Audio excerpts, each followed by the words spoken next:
Welcome back to another story on Infidelity Tales Lab. Before we begin, tell us, where in the world are you watching from? Now, let's dive into today's story. I should have known something was wrong the moment Lisa's hands started trembling against Monica's belly. But then again, I should have noticed a lot of things about my wife over the past 8 months that I'd been too blind, too trusting, too fucking stupid to see. Let me back up. My name is Alex Rodriguez. And until 3 weeks ago, I thought I had the perfect life. 15 years married to Lisa, a brilliant obstetrician who saved lives for a living and came home every night with stories that made me feel proud to be her husband. We had our dream house in Westchester, 2 cars in the driveway, and enough money in the bank to sleep soundly. No kids yet. Lisa always said her career came first, and I respected that. I love that about her, actually. Her ambition, her dedication, the way she could make life-or-death decisions without breaking a sweat. I run a successful construction business that my father started in the 80s. Rodriguez and Sons Construction. Even though I'm an only child, Dad always believed in thinking big. We specialize in high-end residential projects, the kind where wealthy clients trust you with million-dollar renovations and don't blink at the invoices. I learned early that in business, reputation is everything, and betrayal is unforgivable. Dad drilled that into me from the time I could hold a hammer. Alex, he'd say, forgive a man's mistakes, but never forgive his lies. Lies are at everything they touch. Monica, my younger sister, had been the family's golden child until she married David 2 years ago. David's a decent enough guy, works in tech, makes good money, treats Monica well enough. They've been trying for a baby since their honeymoon, and when Monica finally announced her pregnancy last December, the whole family celebrated like we'd won the lottery. Mom started knitting baby blankets immediately. Dad began planning the nursery renovation. Lisa threw herself into being the doting sister-in-law, offering medical advice and pregnancy tips at every family gathering. Looking back now, I realize how convenient it was that Monica's pregnancy coincided perfectly with Lisa working longer hours at the hospital. High-risk season, she'd explain, coming home at midnight with exhaustion etched into her face. You know how it is in obstetrics? Babies don't follow schedules. I'd kiss her forehead, heat up her dinner, and feel grateful for having such a dedicated wife. The baby shower was Monica's idea, though Lisa insisted on planning it. I know exactly what new mothers need, she'd said, diving into Pinterest boards and vendor catalogs with the enthusiasm she usually reserved for medical journals. The guest list grew from 20 to 50 people. The venue moved from our house to the country club. Lisa spared no expense, and I didn't question it because making Monica happy made Lisa happy, and Lisa's happiness was all that mattered to me. Saturday afternoon, the country club's garden pavilion buzzed with conversation and laughter. Monica glowed in a flowing blue dress that accentuated her round belly, accepting gifts and compliments with the grace of a practiced performer. I stood near the refreshment table, making small talk with relatives and friends, nursing a beer and checking my phone occasionally for work emails. David mingled nearby, looking as overwhelmed as most expectant fathers do at these events. Lisa moved through the crowd like she owned it, her doctor's confidence making her the unofficial expert on all things pregnancy-related. She wore an elegant black dress that hugged her curves in all the right places, her dark hair pulled back in a way that showed off the diamond earrings I'd given her for our anniversary. Several guests commented on how lucky Monica was to have a doctor in the family. Lisa smiled and deflected the praise gracefully, but I could see how much she enjoyed being the center of attention. The baby's been so active today, Monica announced to the gathered crowd around 4 o'clock, her hands resting on her belly. Want to feel? Lisa, come here. You'll know if this is normal. Lisa set down her champagne glass and approached with that professional smile she wore when discussing medical matters. The crowd quieted, leaning in with the fascination people always show for pregnancy mysteries. Monica took Lisa's hands and placed them on her belly, just below the ribs where the baby supposedly liked to kick. I watched my wife's face change in real time. The professional smile faltered first, replaced by confusion, then concern, then something that looked like horror.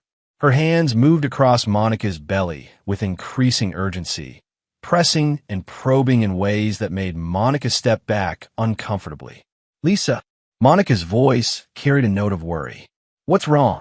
Lisa's face had gone white. She looked around the crowd, then grabbed my arm with fingers that felt like ice. "We need to leave. Now." "What? What?"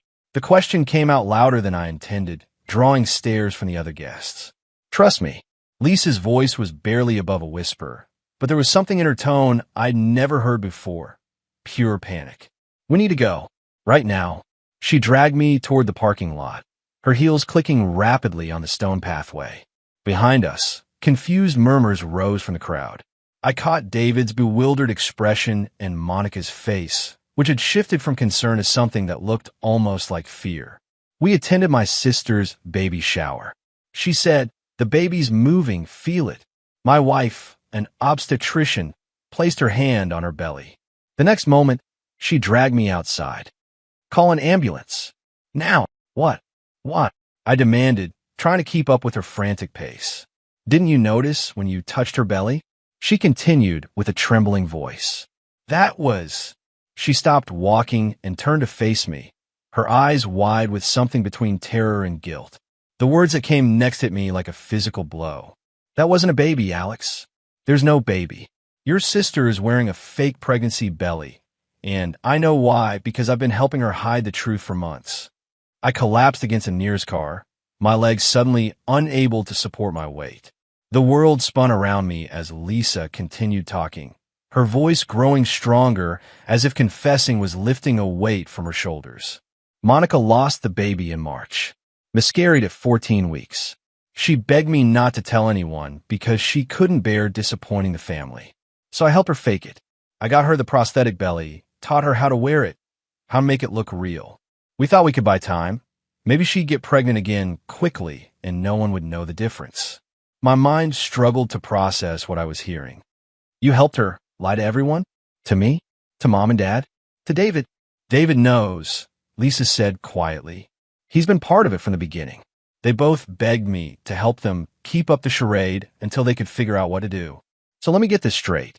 My voice was getting louder, anger beginning to replace shock. "My sister, her husband, and my wife have been lying to my face for months about a pregnancy that doesn't exist." Lisa nodded, tears starting to roll down her cheeks. "I'm so sorry, Alex. I wanted to tell you, but I promised Monica." "Promised Monica what? That you make me look like an idiot? That you'd let me get excited about becoming an uncle to a baby that doesn't exist?" I stood up, the full implications beginning to hit me. "Jesus Christ, Lisa, do you have any idea what this means? Mom's been knitting baby clothes. Dad's been building a crib. I've been putting money aside for college funds." But even as I said it, I knew there was something else. Something in Lisa's expression told me the fake pregnancy was just the beginning. "Alex," she said softly, "there's more." That's when I really should have walked away. Should have gotten in my car, driven home, and dealt with this revelation like a rational adult. Instead, I stood there in that country club parking lot and let my wife destroy the rest of my life with a single sentence. "I've been having an affair with David for the past year. The reason Monica lost the baby is because she found out about us, and the stress caused the miscarriage. We've been faking the pregnancy to hide the affair and to give David and me time to figure out how to leave our marriages without destroying both families at once." The sound that came out of my mouth wasn't quite human. Somewhere between a growl and a sob. It carried 15 years of love and trust crashing down into nothing. I felt my hands clench into fists, felt a rage building inside me that I'd never experienced before. This wasn't just betrayal. This was calculated, premeditated destruction of everything I cared about. "How long?" The words came out as a whisper. 13 months, Lisa said, not looking at me. "It started at Monica and David's anniversary party last year. We were both drunk, and one thing led to another. It was supposed to be a one-time mistake, but then you decided to destroy 2 marriages instead of being honest." I finished for her. Lisa flinched. "It wasn't like that. We fell in love, Alex. I didn't plan it, and neither did he. We tried to stay away from each other, but we couldn't. And when Monica found out and lost the baby because of it, we knew we had to be more careful. The fake pregnancy bought us time to figure out how to handle this without hurting everyone we care about. I stare at my wife, ex-wife, because she'd stopped being my wife the moment she touched another man, and felt something cold and final settle in my chest. This wasn't hurt or sadness or even anger anymore. This was something much more dangerous. Without hurting everyone you care about, I repeated slowly. So you decided to hurt me instead. Alex, please. No. I held up my hand. You're done talking. You're done lying. You're done pretending you give a shit about anyone but yourself. I turned and walked toward my truck, leaving Lisa standing in the parking lot. Behind me, I could hear her calling my name, but the sound seemed to come from very far away. My mind was already moving past the shock and hurt, already beginning to plan. Lisa had taught me something important in that parking lot. She taught me that the people you trust most are capable of the deepest betrayal.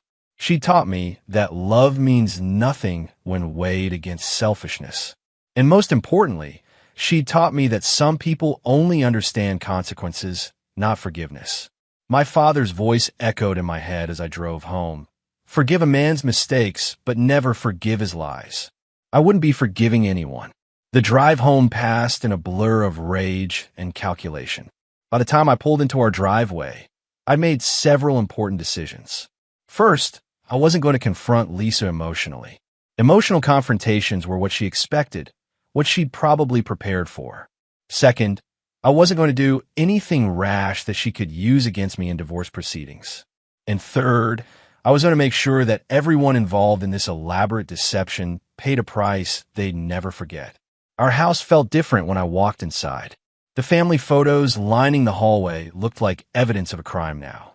Lisa and me at our wedding, laughing at some joke I couldn't remember. Lisa at the hospital charity gala, elegant and professional. Monica's engagement photos, with David's arm around her waist, and both of them smiling like they had the world figured out. All of it was lies. I went to my office and pulled out a yellow legal pad. If 15 years of running a construction business had taught me anything, it was that complex problems required systematic solutions.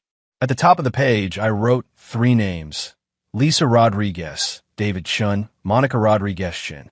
Under each name, I began listing everything I knew about their lives, their routines, their vulnerabilities.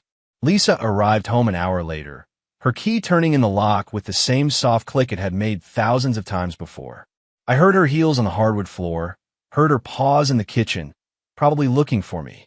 When she found me in my office, she was carrying 2 cups of coffee, a peace offering that was about 8 months too late. Alex, she said softly, setting 1 cup on my desk. Can we talk? Sure, I said without looking up from my notes. But you should know that everything you say from this point forward will be used against you in divorce proceedings. She sat down in the chair across from my desk, the same chair where she used to review medical journals while I worked on construction estimates. You have every right to be angry. I'm not angry, I interrupted, finally looking at her. Angry is what you get when someone cuts you off in traffic or forgets to pick up milk. This is something else entirely. Lisa's makeup was smudged from crying, but her eyes were alert and calculating. She was in damage control mode now, trying to figure out how to minimize the destruction. What do you want me to say, Alex? That I'm sorry? That I didn't mean for it to happen? Because I'm sorry, and I didn't plan this. What I want you to say is nothing. What I want you to do is pack a bag and stay somewhere else tonight. Tomorrow morning, you're going to call Monica and David and tell them that the 3 of you are going to come clean to everyone about this elaborate lie you've been living. Alex, please. If this comes out, it'll destroy Monica. She's already been through so much with a miscarriage. Monica made her choice when she decided to fake a pregnancy instead of dealing with her grief like an adult. You made your choice when you decided to fuck her husband instead of working on your marriage. David made his choice when he decided to betray his wife and help her lie to her entire family. None of you get to avoid consequences because the truth is inconvenient. Lisa leaned forward, using the voice she probably used with difficult patience. I know you're hurt, and you have every right to be. But think about what you're asking. If we tell everyone the truth all at once, it'll devastate your parents. It'll humiliate Monica and David. It'll destroy both families. Both families are already destroyed, I said calmly. The only difference is that right now, I'm the only one who knows it. She tried a different approach. What if we did this gradually? What if Monica lost the baby in a few weeks, and then David and I could separate quietly? People get divorced all the time. It doesn't have to be a scandal. I set down my pen and looked at her directly. You want to know what I think, Lisa? I think you're scared. I think you're realizing that your little love affair is about to cost you everything you've worked for. Your reputation, your medical practice, your financial security. I think you're hoping I'll be reasonable and help you manage this crisis like I've managed every other crisis in our marriage. I'm not asking you to. But here's what you don't understand, I continued. I'm not your partner anymore. I'm not your ally. I'm not someone who's going to help you figure out how to minimize the damage from your betrayal. As of today, you and David and Monica are on your own. Lisa's composure finally cracked. Alex, please. I love you. I know you don't believe that right now, but I do. David and I, it's complicated. It's not what you think. It's exactly what I think. You've been fucking my sister's husband for over a year while lying to my face every single day. You helped them fake a pregnancy to cover up an affair that caused a miscarriage. There's nothing complicated about it. Tears started rolling down her cheeks again. If you ever loved me, please don't do this. Please give us a chance to make this right. The plea might have worked on the man I was yesterday. The man who trusted her, who believed in the goodness of people, who thought love conquered all. But that man had died in the country club parking lot. I did love you, I said quietly. More than anything, which is why what you've done is unforgivable. Lisa left that night, taking a single suitcase and her medical bag. She didn't ask where she was going to stay, and I didn't ask. I suspected I already knew. Over the next 3 days, I put my plan into motion. The first step was gathering evidence. Lisa had been careless with her phone bills, and it didn't take much effort to see the patterns.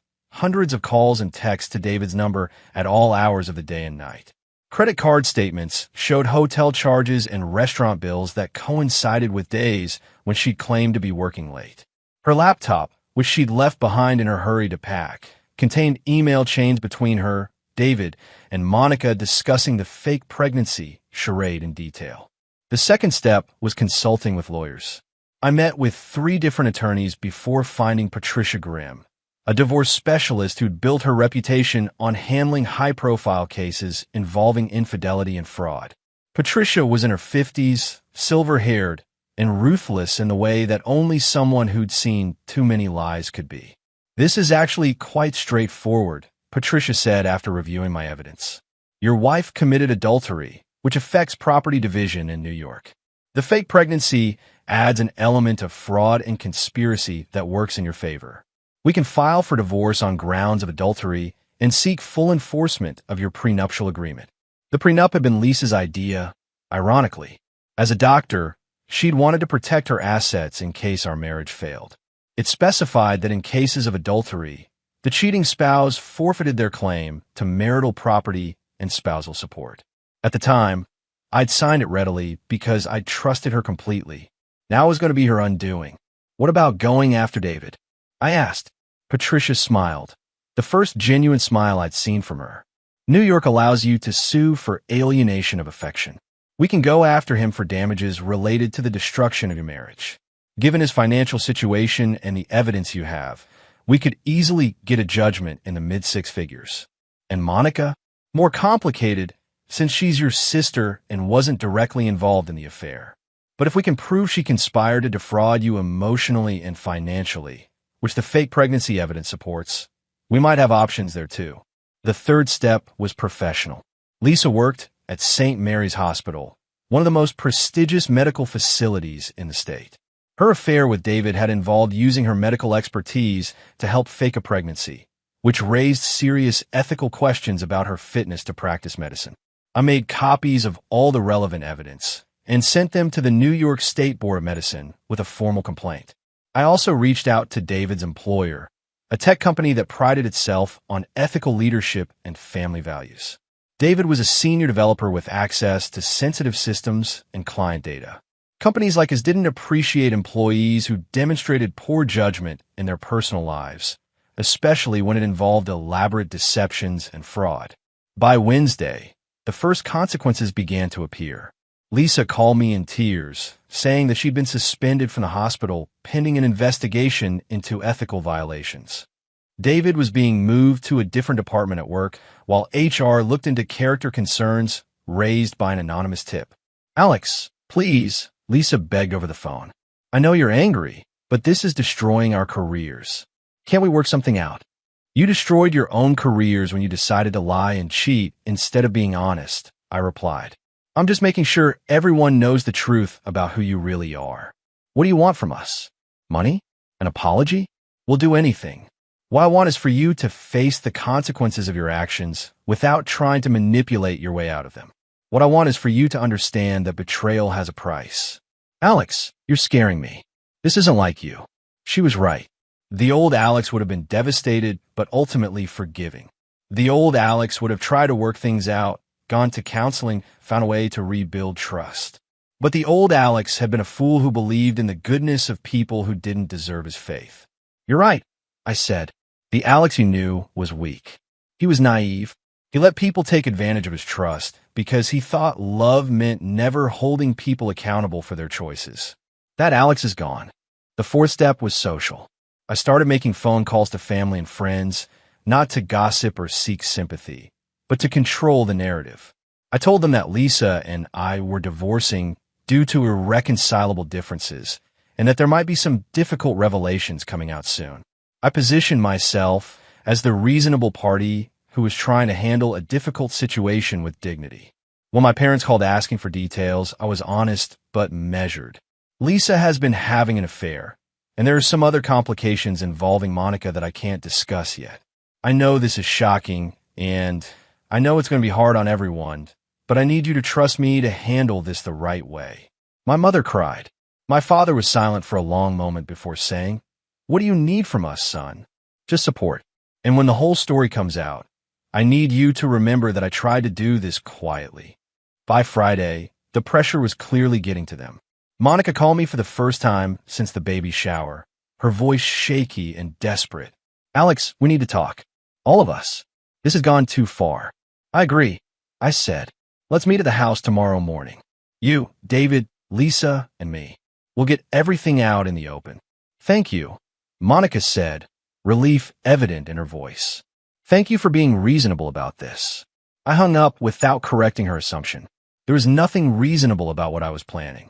Saturday morning, they arrived together, my wife, my sister, and my brother-in-law, looking like defendants arriving at a criminal trial. Monica was wearing loose clothing that couldn't completely hide the absence of her fake belly.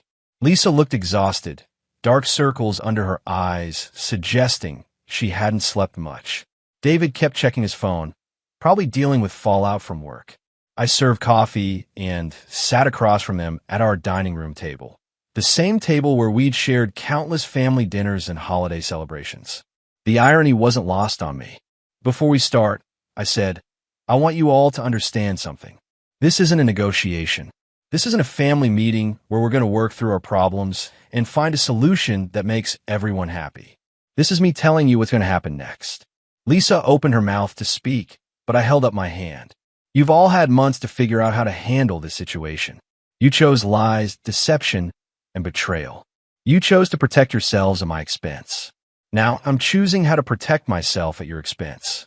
I slid 3 manila envelopes across the table. "David, your envelope contains copies of all the evidence I've given to your HR department, along with documentation that I'll be filing an alienation of affection lawsuit against you on Monday. You're going to lose your job, and then you're going to lose a significant portion of your assets in civil court." David's face went white as he opened the envelope. "Alex, man, I know you're pissed, but..." "Monica," I continued without acknowledging him, "your envelope contains copies of everything I'm sending to Mom and Dad tomorrow, including Lisa's medical records showing that you lost your baby in March and have been faking a pregnancy ever since. It also includes a letter I'm sending to your church, your neighbors, and everyone who attended your baby shower, explaining why they won't be meeting your baby after all." Monica gasped, her hands shaking as she fumbled with the envelope. "Alex, you can't. The shame will kill Mom and Dad. Please, I'm begging you. Lisa, I said, sliding the final envelope to my wife, yours contains copies of everything I've sent to the medical board, along with the divorce papers Patricia filed yesterday. You're going to lose your medical license, your claim to any marital property, and any hope of spousal support. You're also going to discover that your professional malpractice insurance doesn't cover ethical violations related to fraud. Lisa's hands were trembling as she opened her envelope. Alex, this will destroy me. Everything I've worked for.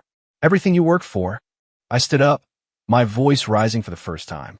You think your career is more important than our marriage? You think your reputation matters more than the trust you destroyed? You think you deserve to keep the benefits of being a respected doctor while acting like a common liar and cheat? That's not what I meant. It's exactly what you meant.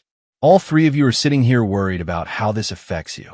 Your careers, your reputations, your comfort. None of you have apologized for what you did to me. None of you have acknowledged that your choices were wrong. You're just upset that there are consequences. David finally found his voice. Alex, I get that you're angry, but this is nuclear. You're talking about destroying all our lives over something that... Look, people make mistakes. People fall in love. It happens. I turned to look at him directly for the first time since he'd arrived. David was a smaller man than me, soft in the way that office workers often were, with the kind of face that suggested he'd never been in a real fight in his life. Looking at him now, I felt nothing but contempt. People make mistakes, I repeated slowly. Is that what you call a year-long affair? Is that what you call helping fake a pregnancy? Is that what you call lying to your wife's family for 8 months? Mistakes. You meant that you thought you could fuck my wife and lie to my face and never pay a price for it. You thought you were smarter than everyone else, that you could manage this situation without anyone getting hurt. But the only person who got hurt was me. And now you're surprised that I'm not grateful for your consideration. Monica tried a different approach. Alex, I know what we did was wrong, but please think about the family. Think about Mom and Dad. This will break their hearts. Mom and Dad's hearts are going to be broken no matter what, I said. The only question is whether they're broken by the truth or by more lies. I've decided they deserve the truth. But if you tell them gradually, Lisa started. No. My voice was flat, final. I'm done with gradual. I'm done with managing everyone else's feelings. I'm done with protecting people who didn't protect me. I walked to the window and looked out at the yard Lisa and I had landscaped together 3 years ago. We'd planted roses because they were her favorite flower. We'd installed a deck because I liked to grill. We talked about adding a swing set someday when we had children. All of it seemed like someone else's life now. Here's what's going to happen, I said without turning around. Monica, you're going to call Mom and Dad today and tell them the truth about the pregnancy. You're going to tell them about the affair. You're going to explain why you thought lying to them was better than dealing with your grief honestly. Alex, David, you're going to call your parents and explain why your marriage is ending and why you're about to lose your job. You're going to take responsibility for your choices instead of making Monica do all the emotional labor. Please, Lisa, you're going to move out of this house permanently. You're going to find somewhere else to live while we go through divorce proceedings. You're going to cooperate fully with the property division, and you're not going to contest the prenup you insisted on. I turned back to face them. All three looked like they'd been physically struck. And all of you are going to understand that this isn't cruelty. This isn't revenge. This is accountability. This is what happens when you bet that someone will love you more than they love themselves. Lisa was crying openly now. Alex, I still love you. Despite everything, I love you. Can't that count for something? The question hit harder than I expected. For a moment, I could see the woman I'd fallen in love with 15 years ago, the brilliant and compassionate doctor who'd captured my heart completely. But that woman was a fiction now, a character she'd played while planning my destruction. Love isn't a feeling, Lisa. Love is a choice. It's choosing someone every day, even when it's difficult. It's being honest when the truth is hard. It's putting your partner's well-being above your own desires. You didn't love me. You loved the idea of having me as a safety net while you explored other options. That's not true. It's completely true. And the proof is that you're sitting here trying to negotiate your way out of consequences instead of accepting responsibility for what you've done. David stood up abruptly. Fine. You want to destroy everyone's life? Go ahead. But this isn't justice, Alex. This is just vindictive revenge from someone who can't handle being rejected. The words hung in the air for a moment. Then I smiled. The first genuine smile I'd felt in a week. Rejected, I repeated. I walked over to David, close enough that he had to look up at me. This isn't about you choosing her over me, David. This is about all of you choosing to lie to me for months while pretending to care about me.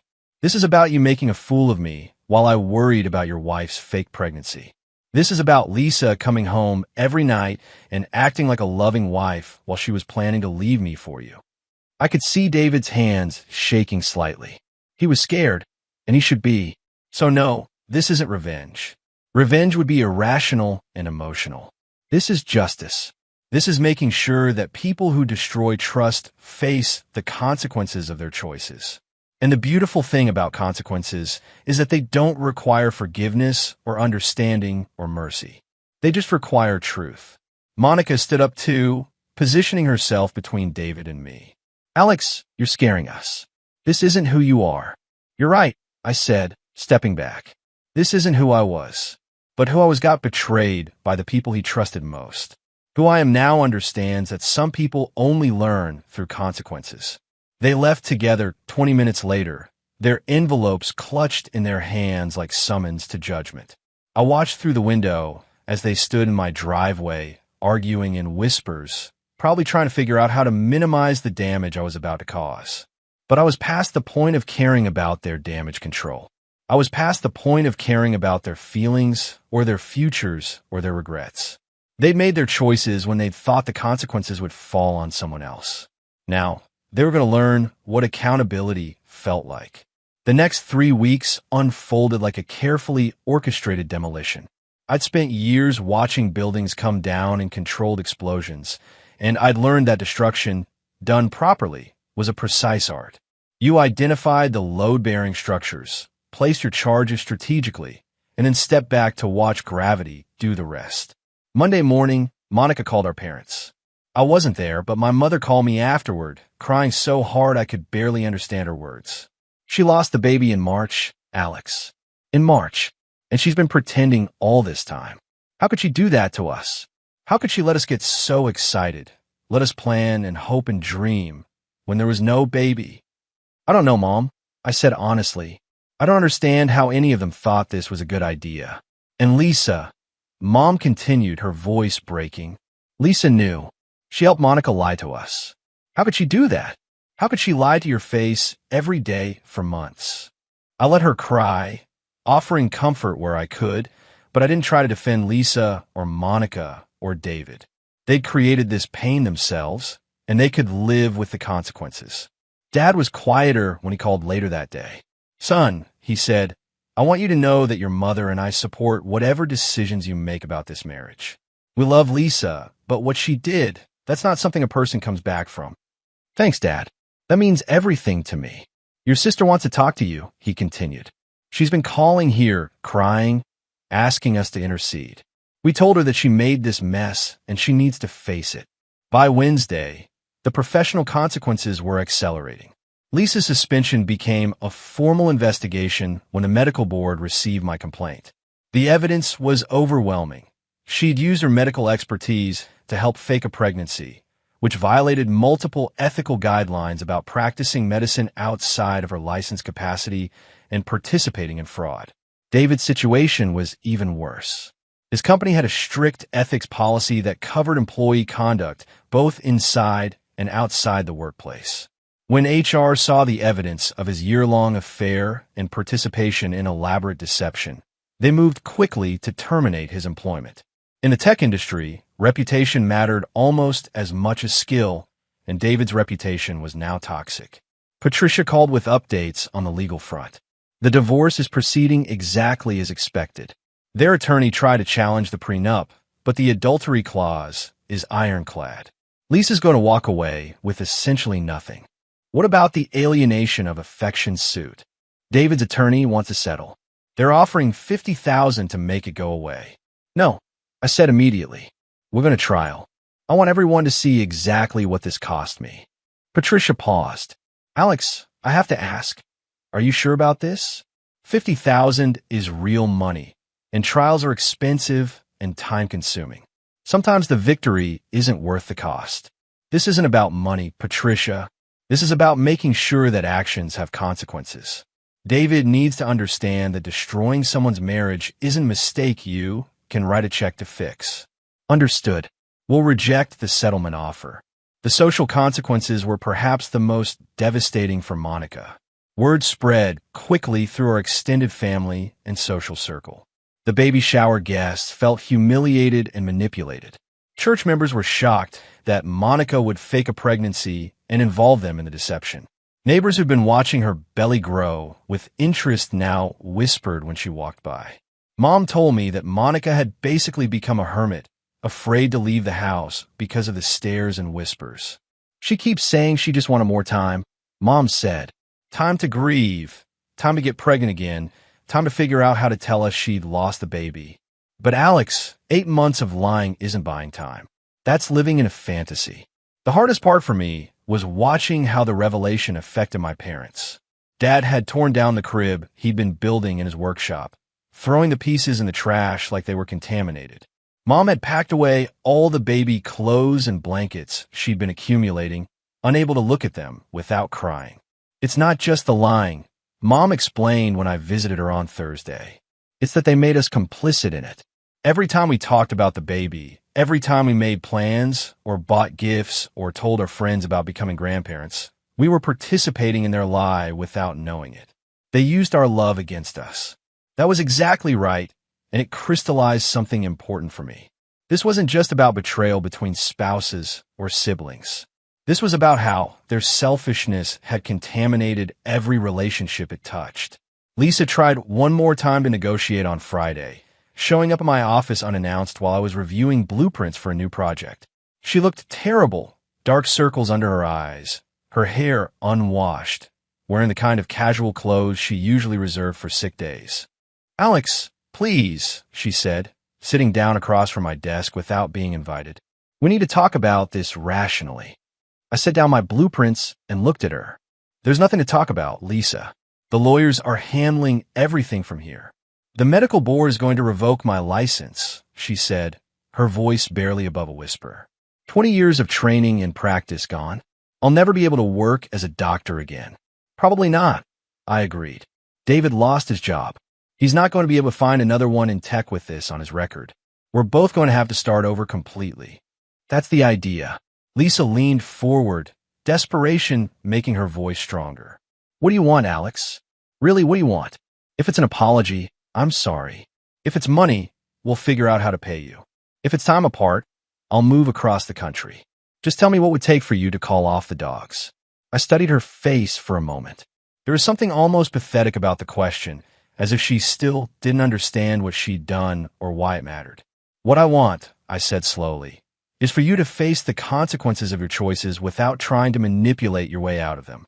What I want is for you to understand that trust, once broken, can't be repaired with apologies or promises or negotiations. But Alex, what I want, I continued, is for David to understand that destroying someone's marriage for your own pleasure has a price. What I want is for Monica to understand that lying to people who love you isn't just a mistake. It's a betrayal that leaves permanent damage. Lisa was crying again. You're destroying all of us over something that, yes, it was wrong, but people make mistakes. People fall in love with the wrong person. People make bad decisions when they're emotional. Stop calling a mistake, I said, my voice getting harder. A mistake is backing into a parked car. A mistake is forgetting someone's birthday. What you did was a series of deliberate choices made over more than a year. You chose to start an affair. You chose to continue it. You chose to help fake a pregnancy. You chose to lie to my face every single day while planning to leave me for another man. I was going to tell you. When? After David divorced Monica? After you'd figured out how to protect your assets? After you'd found a way to make me look like the bad guy for not understanding your true love? Lisa couldn't answer that because we both knew the truth. She would have kept lying for as long as it served her purposes. The difference between us, I said, standing up to signal that the conversation was over, is that I'm not pretending this is anything other than what it is. I'm not calling it justice or righteousness or doing what's best for everyone. I'm destroying your life because you destroyed mine, and I want you to understand that actions have consequences. This isn't who you are, Alex, Lisa said, standing up too. The man I married was kind and forgiving, and the man you married was naive and trusting and willing to be taken advantage of by people he loved. I interrupted. That man believed that marriage meant partnership and honesty and loyalty. You taught me that I was wrong about all of that. I walked to the door and opened it. The man you married is gone, Lisa. You killed him the moment you decided that your happiness mattered more than his trust. She left without another word, and I knew it would be the last time we'd speak directly. 2 weeks later, the final pieces fell into place. The medical board formally revoked Lisa's license to practice medicine. David's alienation of affection case went to trial, and the jury awarded me $150,000 in damages. Not because they thought that was what my marriage was worth, but because they wanted to send a message about the cost of deliberately destroying families. Monica and David's marriage ended in a quiet divorce that made the local newspaper's public record section. She moved back in with our parents temporarily, while David left town entirely, probably hoping to start over somewhere his reputation hadn't followed him. Lisa found work as a medical consultant for an insurance company, reviewing claims and writing reports for a fraction of what she'd made as a practicing physician. She was living in a studio apartment across town, driving a 10-year-old Honda instead of her BMW, shopping at discount stores instead of the boutiques she'd preferred. I saw her once at the grocery store, 3 months after the divorce was finalized. She looked older, worn down by the weight of consequences she'd never expected to carry. When she noticed me in the cereal aisle, she started to approach, then seemed to think better of it. She turned away and disappeared around the corner, probably hoping to avoid another confrontation. But I wasn't interested in confrontation anymore. The anger that had driven me for months was gone, replaced by something more like satisfaction. Not happiness. I wasn't sure I'd ever be happy in the same way again, but the solid contentment that comes from seeing justice done. 6 months later, I was in a better place than I'd expected. The construction business was thriving, partly because word had gotten around about how I'd handled my difficult situation. Other contractors and clients respected the fact that I'd stood up for myself without breaking any laws or doing anything that could come back to hurt me professionally. My parents had recovered from the initial shock and were treating me with a new kind of respect. Dad started asking for my advice on business decisions he'd always handled alone. Mom included me in family planning conversations she'd previously managed herself. They'd learned that their youngest son was stronger than they'd realized. Monica, and I hadn't spoken since that day in my dining room, but Mom told me she was seeing a therapist and trying to figure out how to rebuild her life. I didn't wish her ill, but I didn't wish her well either. She was dealing with the consequences of her choices, same as everyone else. Patricia called with news that David had declared bankruptcy and moved to another state. His financial situation is pretty dire, she said. Lost his job, lost his divorce settlement, lost the alienation judgment, and apparently his family has cut him off financially. Good, I said. He earned every bit of it. Any regrets about how hard you went after them? I thought about it for a moment. No, they made choices that destroyed my life without caring about the consequences. I made choices that destroyed their lives while caring deeply about the consequences. The difference is that mine were justified. On the 1-year anniversary of the baby shower, I had dinner with my parents. We didn't talk about Monica or Lisa or David. We talked about Dad's retirement plans and Mom's garden and my ideas for expanding the business. Normal family conversation between people who trusted each other. As I was leaving, Dad walked me to my truck. Son, he said, I want you to know that I'm proud of how you handled everything this year. It couldn't have been easy standing up to people you loved when they were trying to take advantage of you. Thanks, Dad. That means a lot. Your mother worries that you've gotten too hard, too unforgiving. She thinks maybe you should consider therapy or counseling or something to help you work through the anger. I looked at my father, this man who taught me about integrity and consequences and never backing down from what was right. I'm not angry anymore, Dad. I'm careful. I'm discriminating about who I trust and why. I'm unwilling to forgive people who aren't sorry for what they've done, only sorry they got caught. Dad nodded slowly. That sounds like wisdom to me. I learned it from you, I said. You always told me to forgive mistakes, but never forgive lies. Lisa and Monica and David weren't making mistakes. They were making choices. And choices have consequences. I drove home to my empty house, which no longer felt empty, but peaceful. I'd learned important lessons over the past year. I'd learned that love without trust was worthless. I'd learned that forgiveness without accountability was enabling. I'd learned that some people only understood consequences, not kindness. Most importantly, I'd learned that standing up for yourself wasn't cruelty, even when it hurt people you'd once cared about. Sometimes the kindest thing you could do for someone was to let them face the full weight of their choices without cushioning the blow. Lisa had taught me that people were capable of profound betrayal while maintaining the pretense of love. Monica had taught me that family loyalty had limits. David had taught me that some men would destroy anything they could get away with destroying. But I taught them something too. I taught them that actions have consequences. I taught them that trust, once broken, couldn't be repaired with excuses or apologies or time. I taught them that some people refuse to be taken advantage of, no matter how much they'd once loved you. The baby shower revelation had destroyed my old life completely, but it had also given me something valuable. The knowledge that I was stronger than I'd ever imagined, and that I deserved better than people who would lie to my face while planning my destruction. I never forgave them. I never took any of them back. And I never regretted any decision I'd made in response to their betrayal. Some people called me harsh. Some people said I'd gone too far.